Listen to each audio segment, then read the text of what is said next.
from Far Eastern University, knowing about your insights about philosophy. But first, what is philosophy? Philosophy, as defined in Merriam-Webster, it is all learning exclusive of technical, percept, and practical arts. It is also known as the sciences and liberal arts of inclusive of medicine, law, and theology.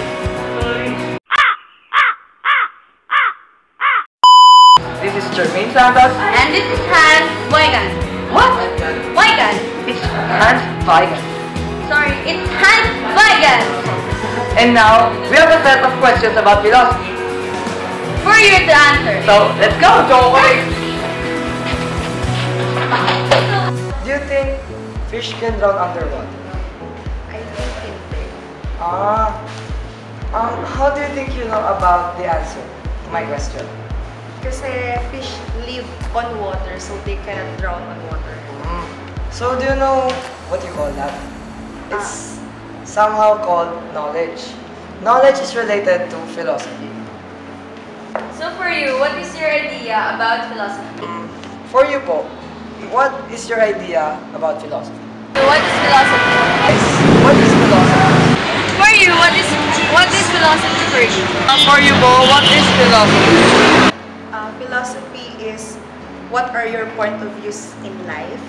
It's a group of ideas, of knowledge and truth. It's the study of reality.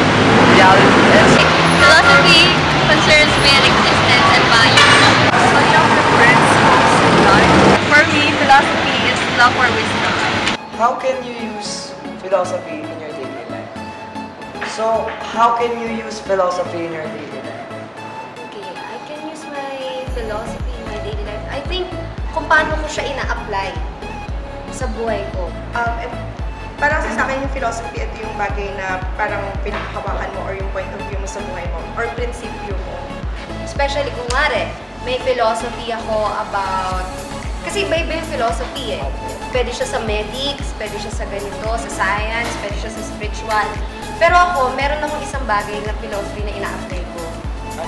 Because I'm a pastor, so may philosophy ako about spiritual things.